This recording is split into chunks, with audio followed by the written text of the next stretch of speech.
आखिरकार चल क्या रहा है अमेरिका और ईरान के बीच में, क्योंकि इस्लामाबाद ने बातचीत की, टेबल सच कर तैयार है, दूसरे दौर की बातचीत होनी है। अमेरिका का प्रतिनिधिमंडल पहुंच चुका है, लेकिन ईरान है कि वहां पर बातचीत के लिए आने को तैयार नहीं है, क्योंकि अमेरिका कर कुछ रहा है, कह कुछ और रहा है।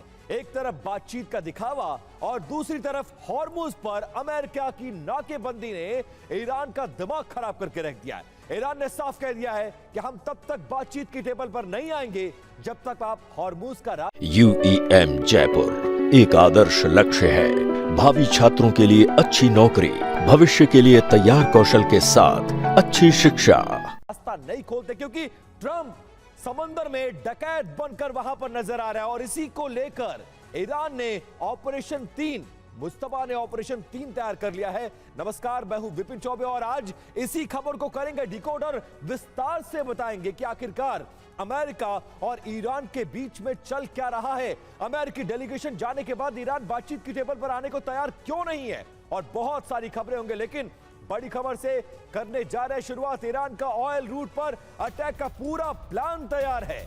मिडिल ईस्ट में ऑयल रूट पर हमला संभव है। सऊदी में यानबू पाइपलाइन पर अटैक का यह पूरा प्लान करके रखा गया है और यूएई में भी फुजेरा फैसिलिटी पर हमला होगा। इस तरह से ईरान तैयारी कर रहा है। इसके साथ साथ बाल अल मंदेब को भी रोकने के प्लान पर फिलहाल ईरान काम करता नजर आ रहा है। और अमेरिका की नाकाबंदी पर भड़क गया है ईरान। बाल अल मंदेब से गुजरने वाले जहाजों को आईआरजीसी कमांडर की धमकी। बाल अल मंदेब से अब पहले से ज्यादा सावधान रहने की उम्मीद है, क्योंकि ईरान ये कह रहा है कि अगर आप हमारे रास्ते को रोकेंगे तो हम मिडिल ईस्ट में वो तबाही मचाएंगे जो अमेरिका ने सोचा भी नहीं होगा। और देखिए क्या कुछ हो रहा है वो आपको बताएंगे। 6 दिशाओं से जहाजों पर हमला संभव है, ये आईआरजीसी कमांडर कह रहे हैं। और नाकेबंदी पर बाल अल मंदेब में बदला दिया जाएगा।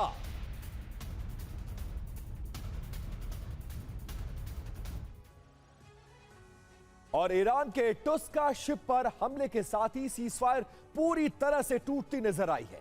हॉर्मुज ब्लॉक है, अब ईरान के निशाने पर वो ऑयल रूट है जिन पर मिडिल ईस्ट की पूरी इकोनॉमी टिकी हुई है। कैसे और क्या क्या होने जा रहा है जरा वो समझिए। हॉर्मुज बंद होने के बाद अरब देश अब नए रूट से तेल सप्लाई की तैयारी में थे, जो सऊदी अरब का ऑयल रूट है। इस रूट के जरिए कतर, यूएई भी तेल सप्लाई करने के प्लान पर काम कर रहा था, जिसके लिए सऊदी की पाइपलाइन से इसको जोड़ा जाना था।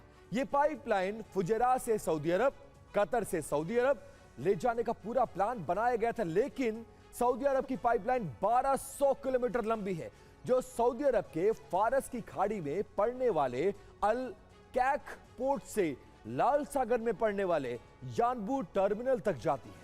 इस दौरान बीच में 3 पंप स्टेशन पड़ते हैं। अभी इसी पाइपलाइन से तेल की सप्लाई जो हो रही है उसकी क्षमता लगभग 50 लाख बैरल प्रतिदिन है, जिसे सऊदी अरब बढ़ाकर 70 लाख बैरल प्रतिदिन करना चाहता है। यह पूरी तैयारी है। पूरे रूट में गैस तेल की 2 पाइपलाइन एक साथ हैं, जिसके जरिए फारस की खाड़ी का लाल सागर से कनेक्शन जुड़ जाता है। अब इसे तबाह करने के लिए ईरान कभी भी अपने प्रॉक्सी गुट हूती को सक्रिय कर सकता है। अब हूती भी बार बार चेतावनी दे रहा है कि वो यानबू पोर्ट पर हमला कर सकता है। इसके अलावा हूती के प्लान में अब बाल अल मंदेब को भी ब्लॉक करना शामिल है, ताकि अमेरिका को मैसेजिंग बहुत तगड़ी की जा सके। अगर ऐसा हुआ तो एशिया, यूरोप तक तेल की सप्लाई नहीं हो पाएगी और तेल की कीमतें आसमान छुएंगी। ईरान चाहता है कि दुनिया के लिए हॉर्मुज की सार्थकता बनी रहे, इसलिए अब ईरान इस 3 लेयर प्लान पर काम कर रहा है। अब देखिए, ईरानी शिप पर यूएस के हमले का वीडियो भी सामने आया है।